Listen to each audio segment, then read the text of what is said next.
Hi, my name is Father Mike Schmitz, and you're listening to the Bible in a Year podcast, where we encounter God's voice and live life through the lens of Scripture. The Bible in a Year podcast is brought to you by Ascension.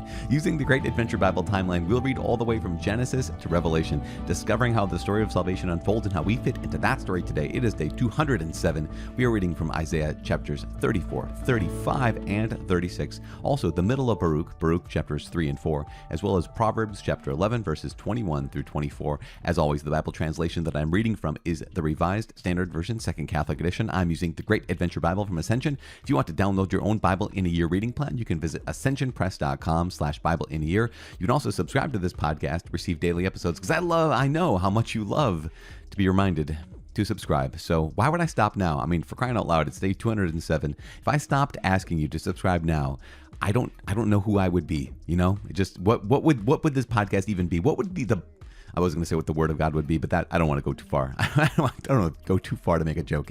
Anyways, as I said, it is day 207, and we are reading Isaiah 34, 35, and 36, Baruch chapter 3 and 4, and Proverbs chapter 11, verses 21 through 24. The book of the prophet Isaiah, chapter 34, the wrath of the Lord. Draw near, O nations, to hear and listen, O peoples. Let the earth listen and all that fills it, the world and all that comes from it. For the Lord is enraged against all the nations and furious against all their host. He has doomed them, has given them over for slaughter. Their slain shall be cast out, and the stench of their corpses shall rise. The mountains shall flow with their blood. All the host of heaven shall rot away, and the skies roll up like a scroll. All their host shall fall, as leaves fall from the vine, like leaves falling from the fig tree. For my sword has drunk its fill of the heavens. Behold, it descends for judgment upon Edom, upon the people I have doomed. The Lord has a sword.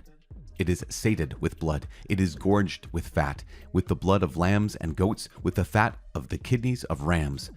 For the Lord has a sacrifice in Bozrah, a great slaughter in the land of Edom. Wild oxen shall fall with them, and young steers with the mighty bulls. Their land shall be soaked with blood, and their soil made rich with fat. For the Lord has a day of vengeance, a year of recompense for the cause of Zion. And the streams of Edom shall be turned into pitch, and her soil into brimstone. Her land shall become burning pitch. Night and day it shall not be quenched. Its smoke shall go up forever.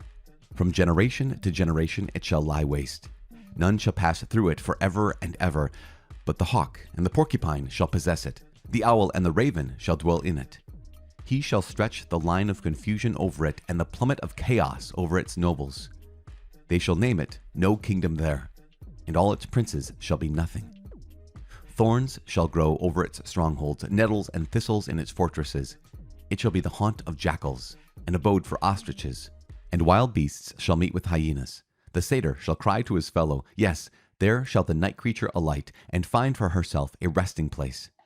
There shall the owl nest, and lay and hatch and gather her young in her shadow.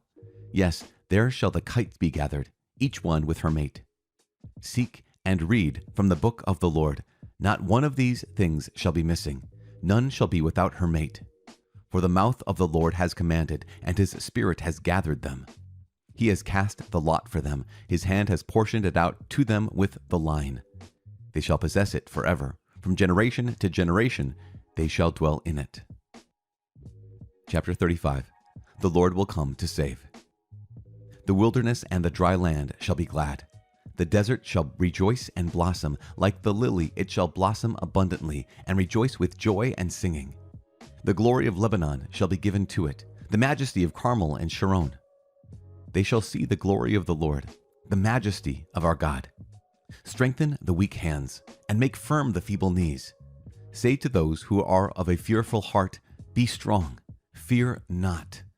Behold, your God will come with vengeance, with the recompense of God. He will come and save you.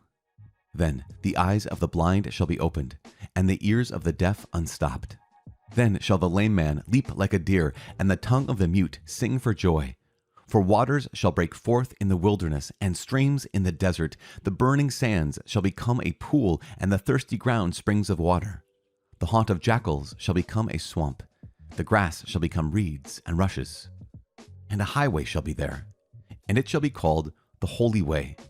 The unclean shall not pass over it, and fools shall not err therein. No lion shall be there, nor shall any ravenous beast come up on it. They shall not be found there. But the redeemed shall walk there. And the ransomed of the Lord shall return, and come to Zion with singing. Everlasting joy shall be upon their heads. They shall obtain joy and gladness, and sorrow and sighing shall flee away. Chapter 36.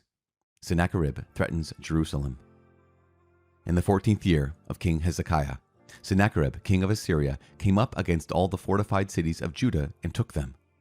And the king of Assyria sent the Rabshakeh from Lachish to King Hezekiah at Jerusalem with a great army. And he stood by the conduit of the upper pool on the highway to the fuller's field. And there came out to him Eliakim the son of Hilkiah, who was over the household, and Shebna the secretary, and Joah the son of Asaph the recorder. And the Rabshakeh said to them, Say to Hezekiah, Thus says the great king, the king of Assyria, On what do you rest this confidence of yours? Do you think that mere words are strategy and power for war? On whom do you now rely that you have rebelled against me? Behold, you are relying on Egypt, that broken reed of a staff, which will pierce the hand of any man who leans on it. Such is Pharaoh, king of Egypt, to all who rely upon him. But if you say to me, We rely on the Lord our God, is it not he whose high places and altars Hezekiah has removed, saying to Judah and to Jerusalem, You shall worship before this altar? Come now, make a wager with my master the king of Assyria. I will give you 2,000 horses if you are able on your part to set riders upon them. How then can you repulse a single captain among the least of my master's servants when you rely on Egypt for chariots and for horsemen? Moreover, is it without the Lord that I have come up against this land to destroy it? The Lord said to me, Go up against this land and destroy it. Then Eliakim, Shebna, and Joah said to the Rabshakeh, Please speak to your servants in Aramaic, for we understand it. Do not speak to us in the language of Judah within the hearing of the people who are on the wall. But the Rabshakeh said, Has my master sent me to speak these words to your master and to you, and not to the men sitting on the wall, who are doomed with you to eat their own dung and drink their own urine? Then the Rabshakeh stood and called out in a loud voice in the language of Judah, Hear the words of the great king, the king of Assyria. Thus says the king, Do not let Hezekiah deceive you, for he will not be able to deliver you. Do not let Hezekiah make you rely on the Lord by saying, The Lord will surely deliver us. This city will not be given into the hand of the king of Assyria. Do not listen to Hezekiah, for thus says the king of Assyria, Make your peace with me and come out to me. Then every one of you will eat of his own vine, and every one of his own fig tree, and every one of you will drink the water